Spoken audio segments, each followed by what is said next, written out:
आज़मी आप देख रहे हैं फेसबुक और यूट्यूब। मेरे साथ शुएब शाहीन साहब मौजूद हैं। कुछ मुश्किल सवालात उनके सामने रखे हैं, लेकिन पहले जल्दी से मैं आपको कुछ अपडेट्स दे दूँ जो अभी सोमवार से साइफर केस पाकिस्तान में शुरू हो रहा है। लेकिन अमेरिका में जो फॉरेन अफेयर्स की कमेटी है, उसने पहला बड़ा ब्रेक थ्रू अमेरिका में जो डोनाल्ड लू आपको पता है रजीम चेंज ऑपरेशन पाकिस्तान में डेमोक्रेसी जो डिसमेंटल हुई, उस पे पहला बड़ा ब्रेक थ्रू 20 तारीख को हियरिंग स्टार्ट हो रही है। डोनाल्ड लू को विटनेस के तौर पर बुलाया गया है और ये केस वहाँ उठाया जा रहा है और लगता है कि अब मामलात वहाँ पर बदलने जा रहे हैं। रजीम चेंज ऑपरेशन की इन्वेस्टिगेशन शुरू होने जा रही है। दूसरा, आज अली अमीन गंडापुर साहब की जो शहबाज शरीफ से मुलाकात हुई, बिलाशुबा अपने सूबे का हक लेने वो पहुंचे हैं, लेकिन शहबाज शरीफ साहब को इन्होंने वज़ीर-ए-आज़म के हलफबरदारी में तकरीब में शिरकत नहीं की, उसे वज़ीर-ए-आज़म ने तस्लीम किया। लेकिन आज मुलाकात हुई और उनके दाएं-बाएं बाद में प्रेस कॉन्फ्रेंस में अमीर मुकाम और एहसन इकबाल, जिन पर आपको पता है नाजायज़ हुकूमत मैंडेट चोरी का इल्ज़ाम है, उनके साथ भी वो खड़े थे। अब खान साहब की इस पे क्या हदायत है, वो मामलात आप सब जानते हैं, लेकिन ये पूछेंगे अभी शुएब साहब से इस मामले में। मखसूस नशिस्तों का भी आज बड़ा अहम केस था। साकिब बशीर साहब की बड़ी अहम खबर है कि वहाँ पर वुकला आज पहुंचे नहीं है। ये बड़ा अहम केस था और इसमें हाई कोर्ट का लार्जर बेंच जो था केस सुन रहा था, लेकिन वुकला की गैर मौजूदगी ये समझ से बालातर है। पंजाब में लूट मार का सिलसिला एक दफा फिर शुरू हो चुका है। मर्सिडीज के टायर बदलने से लेके मैचिंग अंदर सीट कवर्स तक हर चीज में करोड़ों की बोलियां शुरू हो चुकी हैं और इंटरनेट बंद करने से अब तक पाकिस्तान में 75 अरब का नुकसान हो चुका है। एक दिन में सिर्फ 1 अरब 40 करोड़ के करीब जो नुकसान हो रहा है और अभी तक इंटरनेट एक्स बंद है, ट्विटर जिसे क्या कहा जाता है बंद है और जीएसपी प्लस स्टेटस पाकिस्तान का शदीद खतरे में। हालांकि तहरीक इंसाफ की तरफ से कोई शिकायत नहीं की गई, लेकिन इसके बावजूद बहुत बड़ा मामला है। और आखिरी जो बड़ी अहम खबर, जो वजीर खारजा अभी इन्होंने अपॉइंट किए जयशंकर साहब वहाँ हिंदुस्तान में, जिनकी MA MPhil PhD 38 साल का तजर्बा और इसहाक डार साहब के पास सिर्फ अहलियत के वो नवाज शरीफ साहब के समधी हैं, मतलब अहल शरीफ के समधी हैं। शुएब साहब बहुत बहुत शुक्रिया आपने ज्वाइन किया सर। पहले तो सबसे पहले सर आपसे एहतजाज से शुरू करूंगा। अफ्तार में आपकी वहाँ पे मीटिंग्स भी हुई, असद उमर साहब थे, बैरिस्टर गौहर थे, आपकी सारी जो हायर लीडरशिप मौजूदा है वो मौजूद थे। लेकिन एहतजाज का वो जो सिलसिला आपने शुरू तो किया, लेकिन उसमें वो शिद्दत नजर नहीं आई जो अवाम एक्सपेक्ट कर रही है। इसकी क्या वजह है? देखें, ये एहतजाज कोई ख़त्म होने वाला तो है नहीं।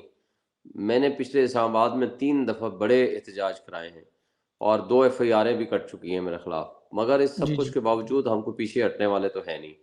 हमने हक सच का नारा बुलंद किया है, हम हुसैनियत के अलमबरदार हैं, हम इमरान खान के फॉलोअर हैं। हम समझते हैं कि मुर्दा यजीद को तो हर कोई बुरा भला कहता है, जिंदा यजीदों के सामने कलमा हक बुलंद करना असल जिहाद है और यही हुसैनियत है। बिल्कुल सही कहा। यजीदियत ने बिलाखिर ख़त्म हो जाना होता है और हुसैनियत ने ताहयात ता क़यामत ज़िंदा रहना होता है। अल्लाह ने हमें एक हिम्मत भी दी, इस्तात भी दी और इस्तक़ामत भी दी और समझ-बूझ भी दी कि हम हक सच के साथी बने और अल्हम्दुलिल्लाह हम हक सच के साथ खड़े हैं और हमें उस पे फ़ख्र है। ख़ास उसके लिए कोई भी मुश्किलात हमें आई हैं माज़ी में या आइंदा आएँगी। जहाँ तक देखें, जब आप डाकुओं से, माफिया से, इंटरनेशनल एस्टेब्लिशमेंट से, लोकल एस्टेब्लिशमेंट से बैक वक़्त मुकाबला हो, तो आपको फ़ासले भी लंबे करने पड़ते हैं और आपको वक़्त भी देना पड़ता है और कोई ये नहीं होता कि आज आपने एहतजाज किया और कल आपको उसका रिज़ल्ट मिल जाए, ये ऐसा नहीं हुआ करता। एहतजाज भी रहेंगे, एहतजाज पार्लिमान के अंदर भी होगा, एहतजाज पार्लिमान के बाहर भी होगा, मीडिया पे भी होगा, सोशल मीडिया के ज़रिए भी होगा, आवाज़ के ज़रिए भी होगा, फ़िज़िकल भी होगा। उसके लिए हर मौका जो हमें आइन और कानून अख्तियार देता है, हम उसके मुताबिक कर रहे हैं और आइंदा भी करेंगे। बिल्कुल सर, ये एहतजाज अडयाला जेल के बाहर भी होगा, क्योंकि सबसे ज्यादा एहतजाज की जरूरत तो वहां पे है जहां इमरान खान की मुलाकातें नहीं होने दी जा रही थी। 2 हफ्ते का आपको पता है बैन जो गैर कानूनी आर्टिकल 10 है, शायद आप करेक्ट कर देकर मैं गलत कह रहा हूँ, और वो भी उनकी पाबंदियां, और फिर जिस तरह आपको पता है ये फस्तायत के दौर में जुल्म है। यहाँ पर तो एहतजाज MNAs MPs को लेकर अडयाला जेल के बाहर नहीं होना चाहिए था। कल तो अलीमा खान साहब ने ये बात भी की कि उनकी जान खतरे में। देखें, फ़ैसला जो है या इमरान खान साहब करते हैं या कोर कमेटी फ़ैसला किया करती है, हमारी जो तंज़ीमी मामलात हैं। इमरान खान साहब अगर जिस वक़्त जहाँ कोई हुक्म देंगे उसके मुताबिक भी एहतजाज होगा या कोर कमेटी हमारी जो है वो डिस्कशन करने के बाद जिस नतीजे पे पहुँची या जो लाए अमल देगी, उसके मुताबिक हम एहतजाज करेंगे और ये कल हमारा एहतजाज प्लान हुआ था कि ये पार्लियामेंट हाउस के सामने होगा और वो आज हमने किया है वो पार्लियामेंटेरियन से। तो सिमिलरली हम आइंदा भी ये पॉलिसी अंडर डिस्कशन ज़रूर है कि हम क्यों ना अडयाला जेल के बाहर हमें धरना दिया जाए बहरहाल उसके लिए भी हमारा एक one of the option open है, और अगर ये इस नतीजे पे हम पहुंच गए या खान साहब ने हमें कहा या कोर कमेटी ने डिसाइड किया, तो ज़रूर हम उस पर अमल दरामद करेंगे। मगर ये सारी बातें हमारे यहाँ अंडर डिस्कशन है और हम अदालतों में भी चले गए हैं, और अदालतों में भी हमने कंटेम्प्ट पिटिशन फाइल कर रखी है, और हम समझते हैं कि इंशाल्लाह हमारी मुलाकातें होंगी। और वो जो डाकू रानी ने एक आर्डर जारी किया है, क्योंकि डाकुओं और चोरों का और भिखारियों का एक ही काम है, वो डरपोक हैं। एक शख्स से थर थर काँप रहे हैं, हमारे मुल्क की इस्टेब्लिशमेंट हो या मुक़्तदर इदारे हों या मुक़्तदर तबके हों या इलेक्शन कमीशन हो या वो कंप्रोमाइज़ जजेस हों, या ये जो सियासी जिसको आप अदाकार तो कह सकते हैं मगर आप उनको सियासतदान नहीं कह सकते, जिस तरह पीएमएलएन हो या पीपल्स पार्टी हो, वो एक ही शख्स से डरते हैं और उसकी दुश्मनी में सब इकट्ठे हो गए हैं, सब इकट्ठे हो गए हैं, मगर आवाम आज भी इमरान खान के साथ खड़ी है। बट बिल्कुल। इर्रेस्पेक्टिव ऑफ एवरीथिंग, हम ये समझते हैं कि इमरान खान के साथ किसी भी वक्त कोई ज़्यादती ये कर सकते हैं, क्योंकि उसके वजूद से ये खाइफ हैं, उसके होने से इनकी वो जो विरासती सियासत थी वो ख़तरे में क्या पड़ गई है, वो ज़मीन बोस हो चुकी है। लोगों ने इनकी सियासत को दफना दिया है, वो इनका बिल्कुल। नामो निशान नहीं देखना चाहते, इनकी शक्लें नहीं देखना चाहते, इनको रिजेक्ट कर चुके हैं, और बदकिस्मती से रिजेक्टेड लोगों को हमारे ऊपर, कौम के ऊपर मुसल्लत कर दिया गया है। बिल्कुल। मगर इंशाअल्लाह ताला हमारे पास जो कानूनी ऑप्शन है हम उसके मुताबिक करेंगे। अच्छा शुएब साहब, हुकूमत तो इनकी नाजायज़ हुकूमत है, गैर कानूनी है, मैंडेट चोरी है, कब्ज़ा ग्रुप है, बहुत सारी चीज़ें आप अवाम की और आपके सामने आप लोग रख चुके हैं, जो अवाम तस्लीम भी करती है। लेकिन अब हम देख रहे हैं कि जिस तरह अली अमीन गंडापुर साहब जैसे वज़ीर आला हैं खैबर पख्तूनख्वा के, उनका केस अभी शुरू हुआ, उनकी मतलब 720 एकड़ ज़मीन उन्होंने निकाल ली और उनकी सीएमशिप जो है खतरे में। अब उनकी अगले दिन ही मुलाकात फ़ौरन शहबाज शरीफ से होती है, हालाँकि उसे मिलने से वो इनकार कर रहे हैं। फिर साथ उनके दाएँ-बाएँ अमीर मकाम और एहसन इकबाल खड़े हैं जिन्हें वो तस्लीम नहीं करते, शांगला में जिस तरह वो जीते। फिर उसके अलावा अगर आप इनकी हुकूमत के नाजायज़ मसाइल देखें, जो लोग देखें, तो उनके साथ मुलाकातें भी हो रही हैं, उनके साथ काम भी हो रहा है। तो इमरान खान साहब ने 2 हुकूमतें गिराई और इनको मानने से इनकार किया, वो तो इनसे हाथ मिलाने को तैयार नहीं। तो ये फिर मामलात किधर हैं? पार्टी कहाँ खड़ी है? समझ से बाहर है ये। देखिए, मेरा ख़्याल है कि मैं समझता हूँ कि एक तो बतौर वज़ीर आला एक प्राइम मिनिस्टर से मिला है। वो एक वर्किंग रिलेशनशिप डेवलप करने के लिए और अपने लोगों के हुकूक हासिल करने और फंड्स रिलीज़ कराने के लिए अगर उन्होंने मुलाकात की है, तो एक वज़ीर आला की एक वज़ीर आज़म से मुलाकात थी, ना कि एक पीटीआई के एक प्रेसिडेंट, सूबाई प्रेसिडेंट की एक मुस्लिम लीग नून के प्रेसिडेंट से मुलाकात थी। लिहाज़ा इस फ़र्क को समझा जाए। ठीक। दूसरी बात ये है कि हम आज भी उनको नाजायज़ हुकूमत समझते हैं। ये नाजायज़ औलाद पैदाशुदा जो मुसल्लत हो गई है हमारे ऊपर, ये पक्के के डाकू हैं, इनको शर्म व हया और गैरत ख़त्म हो गई है। इन्होंने सबके सामने डाका डाला है और डाका डाल के उसके ऊपर शर्मिंदगी भी नहीं है इनके ऊपर। लेकिन इनका मतलब ये नहीं है कि हम इनको लेजिटिमाइज़ कर चुके हैं या इनको हम ये कह चुके हैं कि हमारी मुलाकात या हमारे चीफ मिनिस्टर ने मुलाकात कर ली तो ये एक अब लेजिटिमेट हुकूमत बन गई है। बिल्कुल ये इल्लेजिटिमेट है, ये नाजायज़ है, इसकी कोई कानूनी हैसियत नहीं है, आइनी हैसियत नहीं है और सोशल हैसियत भी नहीं है। और अखलाकी बिल्कुल। तौर पर भी ये किसी जगह ये कहलाने के काबिल नहीं है, क्योंकि ये सारे जो इर्द-गिर्द खड़े थे, या इवन शहबाज शरीफ हो, नवाज़ शरीफ हो, मरियम नवाज़ हो, ये इनकी विरासत ख़त्म हो चुकी है, इसलिए कि ये सारे के सारे लोग हमारे आम से आम वर्कर्स से हारे हैं, बिल्कुल। और हमारे पास उसका पूरा सबूत और फॉर्म 45 मौजूद है। जो इलेक्शन कमीशन ने जो फॉर्म 45 जारी किए हैं, उसके ऊपर टेम्परिंग विज़िबल है, जो नज़र आ रहा है। 3 को 8 बनाया गया, जिस जी, तरह जी, 2 बिल्कुल। को 9 बनाया गया, और जिस तरीके से ये टेम्परिंग की गई है, 70 अरब रुपए खर्च करके इलेक्शन कमीशन ने इलेक्शन का इनेकाद किया, और उसको 10 रुपए या 20 रुपए के इकबाल पॉइंट से उठा करके उसको सारा कुछ चेंज कर दिया गया। और इसी तरह ठीक। आपने देखा 36 करोड़ रुपए से ईएमएस सिस्टम इन्होंने बनाया था कि जो ही आप प्रिजाइडिंग ऑफिसर फॉर्म बनाएगा 45 साथ ही वो ईएमएस सिस्टम में डाल देगा, वो एक सबूत हो जाएगा, और ये कानून भी यही कहता है। तो मगर इन्होंने क्या किया, एक दिन पहले इलेक्शन से कई 36 शहादतें करा दी, पेशीन में खुद कोई धमाका हो गया, पता चला कि जनाब उसकी वजह से टावर मोबाइल बंद बंद कर कर दिया दिए। उन्होंने। जी। और मोबाइल जब आज तक पाकिस्तान की तारीख में किसी एक जगह धमाका हो तो कभी मोबाइल पूरे पाकिस्तान में बंद नहीं होते, स्पेशली जबकि इलेक्शंस भी हो रहे हों।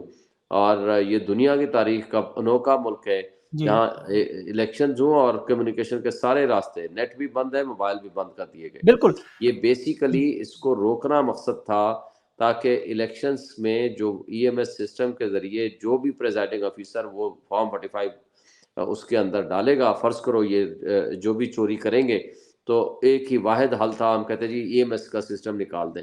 वो सामने आता, सारी चोरी पकड़ी जाती है और ये 2 नंबरी नहीं कर सकते थे। बिल्कुल। अब तो अच्छा, ये इस पे तो हमारे सर हम इलेक्शन कमीशन हमारे कह रहा है कि वो ऑफ़लाइन भी चल सकता है, वो ना भी इंटरनेट हो तो भी हमारा सिस्टम चल सकता है। अब पता नहीं वो तो कैसे क्यों चल नहीं सकता है ये चलाया? हमें। फिर ये जी, लाए ना उस दिन फॉर्म 45 जो लोगों ने उसमें कैसे चल सकता है?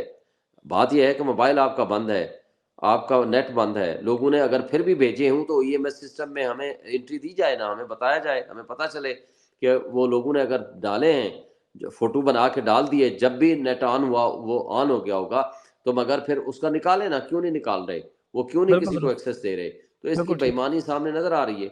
बल्कि जी, हमारे तो एक दोस्त ने, आमिर मसूद मुग़ल ने, जो इस्लामाबाद की दूसरी सीट से जीता है, तो जी, जी, उसने तो पूरी बल्कि प्रेस यहाँ तक कॉन्फ्रेंस है उनकी। मुतालबा कर दिया है और बड़ा अच्छा मुतालबा किया है। उसने कहा है कि पेशीन में जो शातें हुई हैं, इसका मतलब है वो भी उसकी भी तहकीकात होनी चाहिए कि वो कैसे की गई। क्या उसको हुँ, बहाना बना कर के ये हुआ, मोबाइल बंद किया गया, या वाक़ई वो था, असल में था? क्योंकि 36 बिल्कुल, करोड़ से जो आपने ईएमएस सिस्टम बनाया, उसका तो फ़ायदा क्या हुआ? अवाम के जी, पैसे आपने किस लिए लगाए कि अगर आपने नेट ही बंद कर देना था और मोबाइल ही बंद कर देने थे, बिल्कुल और उसके वारदात ज़रिए करनी जो थी। कुछ असल मकसद था, वो सारा आपने जी, फ़ौत कर दिया। तो ये सारी चीज़ें हैं हमारे मुल्क में जो सामने नज़र आ रही हैं। जी। अच्छा शुएब साहब अभी जो सबसे इम्पोर्टेंट देखिए तहरीक-ए-इंसाफ के पास 2 इम्पोर्टेंट एक तो आपका जो मैंडेट चोरी हुआ, जैसे आप जीते हुए हैं, कन्फर्म जीते हुए हैं, आपके पास वो तमाम रिकॉर्ड मौजूद है, इस तरह आपकी 100 से ज़्यादा नशिस्तें हैं। दूसरा इमरान खान की रिहाई, ये 2 नुकात थे जिन पर लोगों ने आपको वोट दिया और इसी पर आपका एहतजाज है। लेकिन अगर तारीख देखें, लबैक एक छोटी-सी पार्टी, उन्होंने पूरा पाकिस्तान बंद करवा दिया। जीडीए ने 5 सीटें नशिस्तें थी, उन्होंने पूरे सिंध में सर पे उठा लिया। इसी तरह फजल रहमान साहब अभी निकलने लगे हैं, वो भी आपको नज़र आएँगे कि वो किस तरह लोगों। लेकिन आपका तरीका बड़ा होम्योपैथिक नज़र आ रहा है कि लोग पुरजिशी तकरीरें करते हैं बड़ी जोशीली सेनेट के अंदर, सॉरी उसके अंदर, पार्लियामेंट के अंदर, और बाहर कुछ नारे भी लगते हैं, लेकिन उसके बाद फिर शाम को वो बैठ के भूल जाते हैं। खान भी वो कैद है, पार्टी लोग सोच रहे हैं कि ये मामला आगे चलेगा किस तरह, कोई प्रॉपर लाए अमल नज़र नहीं आ रहा, क़यादत कमज़ोर लग रही है बहुत। देखिए, पहली बात तो ये है कि हमारे यहाँ ये नहीं है कि कोई कमज़ोर या होम्योपैथिक स्टाइल नहीं है। हम लोगों ने पहले भी एहतजाज किए हैं, अभी भी करेंगे। ये कोई एक दिन का अगर एहतजाज या धरना करके ख़त्म होने वाला हो, तो 2 दिन, 4 दिन, हफ़्ता, 2 हफ़्ते हम बैठ जाएँ और इसको सेटल डाउन कर लें। ठीक, आपको डाकुओं से मुकाबला है, सिर्फ़ चोरों से मुकाबला नहीं है। आपको दहशतगर्दों से मुकाबला है। जो मोहसिन नकवी सबसे बड़ा दहशतगर्द जो सूबे में वहाँ दहशतगर्दी फैला कर आया है, लोगों के ऊपर ज़ुल्म, तशद्दुद, बर्बरियत, लोगों को नंगा किया गया, मारा गया, ठीक, टॉर्चर किया गया, लोगों के साथ ज़ुल्म, ज़्यादतियाँ हुई, उसकी मिसालें आपके 1-2 वर्कर्स आए हैं, उन्होंने बताया। जिस तरह थर्ड डिग्री टॉर्चर हुआ, वो बिल्कुल सही बात। सबके पास उसके प्रूफ़ हैं। मगर इस सब कुछ और उसको इस कंपनसेशन करते हुए उसको वज़ीर दाखिला बना दिया गया और साथ पीसीबी का चेयरमैन भी साथ बना दिया गया। ये उनकी खिदमात के सिले हैं बिल्कुल और ऐसा ये ही। कैसे इम्पार्शल थे। दूसरी तरफ वो ये सारे एस्टेब्लिशमेंट के मोहरे हैं, दूसरी तरफ से सरफराज भुगटी को वहाँ का वज़ीर आला बना दिया गया, बलूचिस्तान का लेबल पीपल्स पार्टी का लगा दिया गया। इसी तरह ख़ारजा में भी इसी तरह लेकर आए गए हैं, ख़ज़ाना में भी इसी तरह मुशीर लाए गए हैं। अगर आपने यही तर्ज़ अमल रखना था तो फिर आपने इलेक्शंस क्यों कराए? लेकिन इस सब कुछ के बावजूद बात सिंपल ये है कि हमारे लोग बिल्कुल एहतजाज कर रहे हैं, शदीद इनसे नफ़रत करते हैं। उसका इज़हार आपने देखा कि इर्रेस्पेक्टिव कि क्या लोग एक जलसा हम नहीं कर पाए, आपको पता है। जी, जी, मेरे बिल्कुल। समेत हमारे कई कारकुनान के खिलाफ एफआईआरें कटी। इस्लामाबाद का सबसे पॉश एरिया में मेरा और उसके साथ देहात मेरा जो है वो कॉन्स्टिट्यूंसी थी। प्राइम मिनिस्टर हाउस में मेरी एक पोलिंग स्टेशन थी, जिसमें प्रेसिडेंसी के एम्प्लॉइज प्राइम मिनिस्टर हाउस के, डिप्लोमेटिक इनक्लेव के, उन सब लोगों ने वोट डाले। वहाँ भी बहुत बड़ी मैं लीड से जीता। मगर बिल्कुल, हमारे पोलिंग जी, एजेंट गिरफ्तार हुए, हमारे सपोर्टर्स गिरफ्तार हुए, उनके खिलाफ एफआईआरें काटी गई। ये सब कुछ के बावजूद भी कोई एक हम बड़ा जलसा नहीं कर पाए, कोई एक जलसा करने नहीं दे गया। कोई कॉर्नर मीटिंग होती थी तो वहाँ पुलिस पहले से मौजूद होती थी अच्छा और शुभ हमारे साहब ये सब लोगों को कुछ हम। चारदीवारी जी, पामाल की। जी, जी, मगर मैं एक बात कहना चाहता हूँ, जी, जी, मगर उसके बावजूद आप रिजल्ट देखें, अल्हम्दुलिल्लाह हमने बेस्ट रिजल्ट दिया, पूरे पाकिस्तान से हम जीते हैं।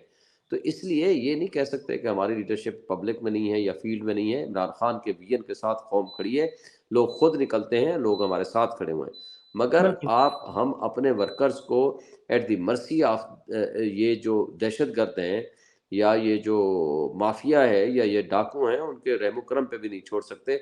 हम अभी देखें, हम अभी पुरअमन एहतजाज कर रहे हैं। इमरान खान ने आज इनको सही वार्न किया है कि जिस तरीके से आप हुकूमत चला रहे हो, आप अपने मुल्क को श्रीलंका होने से कोई नहीं हुँ, बचा पाएगा, जिस तरह आप चला रहे हो। तो लिहाजा ये आज पुरअमन अवामी इनकलाब जो 8 फरवरी को आया था, उसके रास्ते में जो लोग रुकावटें पैदा कर रहे हैं, उनके लिए चाहिए कि आप ये रुकावटें दूर करें। जिनका हक़ नुमाइंदगी या हक़ हुक्मरानी जो अवाम का है, हुँ। जिनको वो देना चाहते हैं, उन्हीं के हाथ में हो। जी। शेर साहब, बस बड़ा आखिरी इंपॉर्टेंट सवाल आपसे ये है कि अब अगर एक लाएहमल आप दे दें, आप ज़ाहिर है बड़े मेन कोर कमेटी का हिस्सा भी हैं और पार्टी की लीडरशिप के साथ आपकी डेली मुलाकातें हैं। अब एक लाएअमल जो आपके ज़हन में है कि अगर कोई ऐसा टाइम फ्रेम हो कि हमने इस हफ्ते के अंदर ये करना है, इस महीने के अंदर करना है, या हमने 3 सालों में आगे इसी तरह आहिस्ता-आहिस्ता थोड़ा-थोड़ा एहतजाज करते रहना है, टाइम गुज़ारना है, या जेन्युइनली हमने इस तरह लोगों को मोबिलाइज़ करना है, इस तरह हमने अडयाला के पास जाना है, इस तरह धरना देना है। कोई ऐसा प्लान मौजूद है या ये सिर्फ़ टाइम गुज़रने के लिए बस नहीं, आस्ते-आस्ते चलता रहे? बिल्कुल प्लान मौजूद है। पिछले हफ़्ते जो हमारा एहतजाज हुआ, पूरे पाकिस्तान में हुआ, आपने देखा। जी। इसके बावजूद हमारे सीनियर वकीलों के खिलाफ एफआईआरें कटीं, मेरे खिलाफ कटी, जी, जी। लतीफ़ खोसा के खिलाफ कटी, सलमान गिरफ्तारियाँ भी अकरम हुई हैं। ख्वाजा के जी। खिलाफ कटी और बहुत सारे हमारे वकीलों को बंद किया गया। मगर इस सब कुछ के बावजूद हमने पूरे पाकिस्तान में एहतजाज किया और ये एहतजाज का सिलसिला रुकेगा नहीं, ये बढ़ेगा इंशाअल्लाह। ठीक। तो हम अभी खान साहब से मुलाकात करेंगे और लीगल फाइट तो हमारी चल ही रही है और पार्लियामान के अंदर मजबूत तरीन हमारी अपोजिशन है और ये नहीं है कि वो उनको हमने फ्री मौके दे दिए हैं कि जाएं जी, जो चाहें आप दिल करे वो आप करते चले जाएं। तो मेरा ख्याल है कि इन चीज़ों पे हमें संजीदगी के साथ चलना है और अपना वर्किंग करनी अच्छा, है और अदालती इंशाल्लाह सर ताला थोड़ा-सा अगर बता दें, खान साहब का जो साइफ़र केस मंडे से शुरू होने वाला है, उस तोशाखाना भी चल रहा है, इन पे अगर आप कानूनी कुछ इस तरह के बता दें, एक्सपर्ट ओपिनियन आपका, कि इन केसेस के मतलब खान साहब की जो लीगल पॉइंट ऑफ व्यू से उनकी जो रिहाई है वो कब मुमकिन है? देखें, जिस दिन ये केस कंक्लूड हो गए, मुझे यकीन है कि 2-4 रोज़ हफ्ते के अंदर-अंदर उनकी ज़मानतें भी हो जाएँगी, बल्कि ये केस ही ख़त्म हो जाएँगे। क्योंकि देखें, एक बात तो तय है कि फेयर अपॉर्च्युनिटी ऑफ डिफेंस हमें नहीं मिला, फेयर ट्रायल का मौका नहीं मिला। जो हमारे खिलाफ प्रोसिक्यूटर्स थे, हमारे वकीलों को बाहर निकाल के, उन प्रोसिक्यूटर्स को इमरान खान का वकील बना के रात की तारीकी में हैपहैज़र्डली और हर्रिडली सज़ाएँ सुना दी गईं और सज़ाएँ देने का मकसद सिर्फ़ ये था कि इलेक्शन से पहले अवाम को मायूस कर दिया जाए कि जी, इमरान बिल्कुल, खान तो प्राइम मिनिस्टर बन नहीं सकता, तो लिहाज़ा आप बाहर ना निकलें। ये सिर्फ मायूसी फैलाना और बददिली फैलाना मकसद था, लेकिन उल्टा इनके खिलाफ हो गया। बिल्कुल इनको सही। खिलाफ जितनी नफ़रत है, लोग खुद अवाम उठ खड़ी हुई है और उन्होंने अपना हक़ तस्लीम करते हुए और इनके खिलाफ नफ़रत का इज़हार किया है और इमरान खान के साथ मोहब्बत का इज़हार किया है। तो मैं समझता हूँ कि ये केसेस कुछ भी अहमियत नहीं रखते, ख़्वाह वो साइफ़र का केस हो या तोशाखाना हो, इसमें कोई जान नहीं है। मैं यकीन रखता हूँ कि इंशाअल्लाह जो ही ये केस कंक्लूड होंगे तो हमें रिलीफ़ मिलेगा और इमरान खान इंशाल्लाह। साहब को कम से कम इन मुकदमात में जो सज़ा हुई हुई है वो ख़त्म हो जाएगी। बिल्कुल सही। शुएब साहब, आपने बड़ी तफ़सील से बताया। सर, आपका बहुत-बहुत शुक्रिया ये मुश्किल सवालात सुनने का। इंशाल्लाह I will be in touch with you. Thank you so much sir. Thank